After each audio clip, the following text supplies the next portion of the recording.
Most people like to imagine they are an Übermensch, independent, strong, self-made. Nietzsche had little interest in this fantasy. He wasn't asking who claims greatness. He was asking who can endure becoming something greater. So the real question isn't who wants to be an Übermensch. It's who survives the process.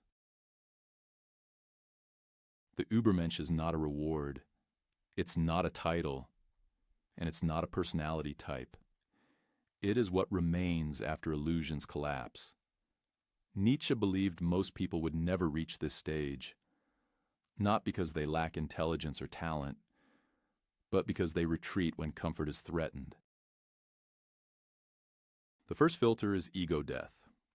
At some point in life, inherited beliefs stop working.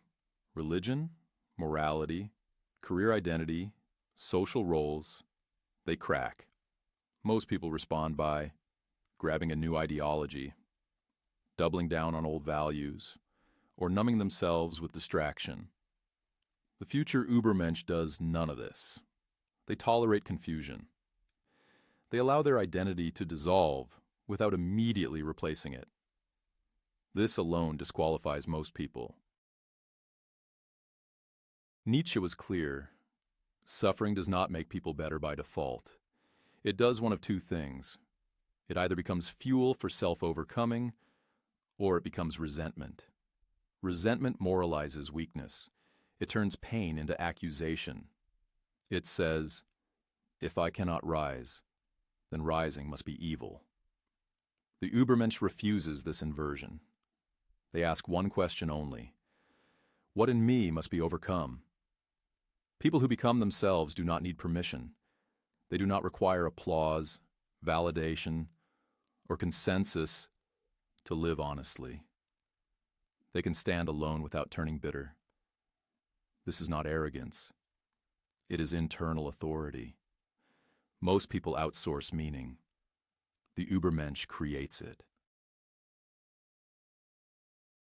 Individuation happens in solitude, not isolation, but distance from mirrors. The Übermensch can be alone without, performing explaining, or signaling depth. They are not in a hurry to be understood. Most people abandon themselves just to remain connected. The Übermensch does not wait for certainty.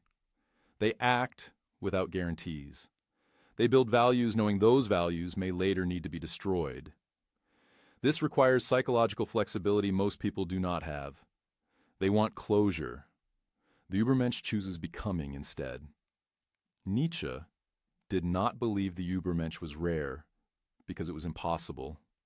He believed it was rare because it demands responsibility without reward, growth without applause, and truth without comfort.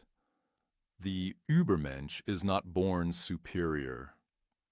They are simply the ones who remain in the fire long after others step away.